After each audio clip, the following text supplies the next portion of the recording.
राधे राधे। हरे कृष्ण। आइए चलिए शुरू करते हैं आषाढ़ मास की यह दिव्य कथा। राजकुमारी पद्मावती ने जब भगवान श्री हरि की प्रसाद स्वरूप वनमाला आपने मस्तक से लगाई तो उनकी आंखों से आनंद के आंसू बहने लगे। उनके हृदय में केवल एक ही भावना थी, अब मेरे प्रभु अवश्य आएंगे। उधर आकाश राज ने पूरे राज्य को दुल्हन की तरह सजाने का आदेश दिया। नगर की गलियों पुष्पों से महक उठी, महलों पर रंग बिरंगे पताकाएं लहरने लगी और प्रत्येक घर में मंगल गीत गूंजने लगे। ऐसा प्रतीत हो रहा था मानो स्वयं स्वर्ग पृथ्वी पर उतर आया हो। इस समय भगवान श्री नारायण ने माता लक्ष्मी से प्रेम पूर्वक कहा, हे देवी, अब वह शुभ घड़ी आ गई है जिसकी प्रतीक्षा सभी देवता और भक्त कर रहे हैं। विवाह के शुभ तैयारियां आरंभ कर दीजिए। माता लक्ष्मी ने अपनी सखियों को बुलाया। किसी ने सुगंधित तेल लाया, किसी ने रेशमी पीताम्बर वस्त्र, किसी ने दिव्य आभूषण तो किसी ने चंदन और कस्तूरी लेकर उपस्थित हुई। स्वयं माता लक्ष्मी ने अत्यंत प्रेम से भगवान श्री हरि का श्रृंगार किया। आकाश गंगा सहित पवित्र तीर्थों के जल से भगवान का दिव्य अभिषेक हुआ। चंदन, कस्तूरी और पुष्पों की सुगंध से पूरा धाम महक उठा। जब भगवान का अलौकिक स्वरूप पूर्ण रूप से सुसज्जित हुआ तब ऐसा लग रहा था मानो करोड़ों सूर्यों का तेज एक साथ प्रकट हो गया हो। उस दिव्य स्वरूप का वर्णन करने में स्वयं देवता भी असमर्थ थे।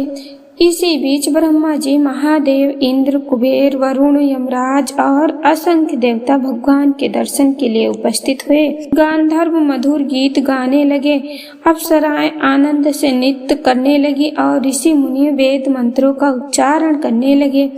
चारों ओर केवल एक ही जय घोष सुनाई दे रहा था, जय श्रीनिवास, जय श्री हरि, जय लक्ष्मीपति भगवान की जय।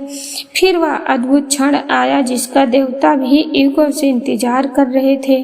भगवान श्री हरि गरुड़ महाराज पर विराजमान हुए। आगे आगे शंख, चक्र और ध्वजा चल रहे थे। पीछे असंख्य देवताओं की दिव्य बारात थी। आकाश से पुष्पों की वर्षा हो रही थी और पूरा वातावरण नारायण नारायण के पवित्र नाम से गूंज उठा। उधर राजकुमारी पद्मावती अपने महल की ऊंची खिड़की से बार बार उसी मार्ग की ओर देख रही थी। उनका हृदय प्रेम और भक्ति से भर चुका था। हर पल उन्हें ऐसा लग रहा था कि अब प्रभु आए, अब प्रभु आए। उसके कुछ ही क्षणों बाद वह शुभ घड़ी आ पहुंची जिसका प्रतीक्षा केवल आकाश राज और पद्मावती ही नहीं बल्कि समस्त देवता और ऋषि मुनि भी कर रहे थे। जैसे ही भगवान श्री हरि की दिव्य बारात राजमहल के मुख्य द्वार पर पहुंची, पूरा वातावरण जय श्रीनिवास, जय श्री हरि के जय घोष से गूंज उठा। आकाश से देवताओं ने पुष्प वर्षा आरंभ कर दी। शंख, नागाड़े और वेद मंत्रों की ध्वनि से ऐसा प्रतीत हो रहा था मानो स्वयं वैकुंठ पृथ्वी पर उतर आया हो। राजा आकाश राज ने दोनों हाथ जोड़कर भगवान का स्वागत किया। उनकी आंखों से प्रेम और किताब के आंसू बह रहे थे। वे बार बार यही सोच रहे थे, आज मेरा जीवन सफल हो गया।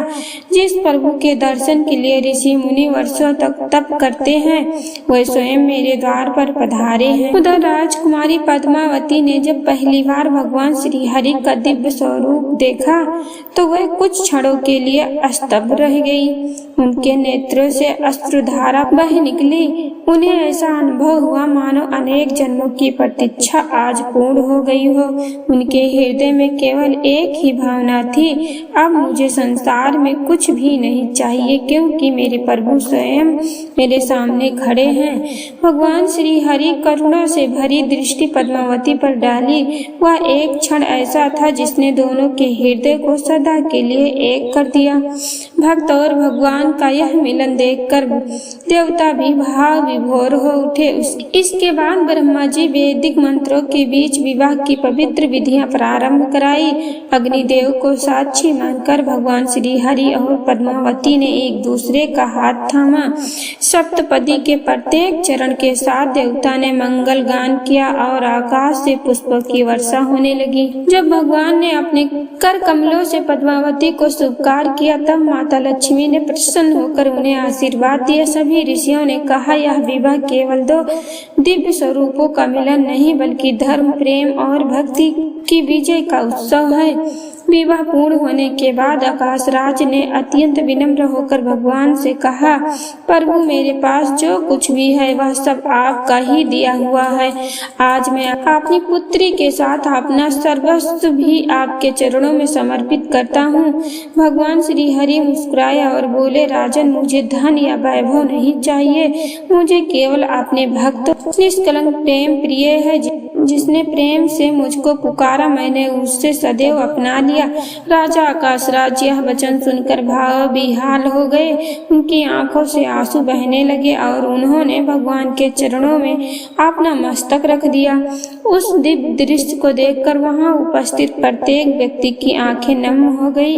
यहीं से एक नई लीला का आरंभ हुआ जिसने वेंकटाचल धाम को सदा सदा के लिए भगवान श्रीनिवास की पावन भूमि बना दिया। तो आज की कथा यहीं तक और हम आगे की कथा सुनेंगे अगली श्रृंखला में। तब तक के लिए राधे राधे, हरे कृष्ण।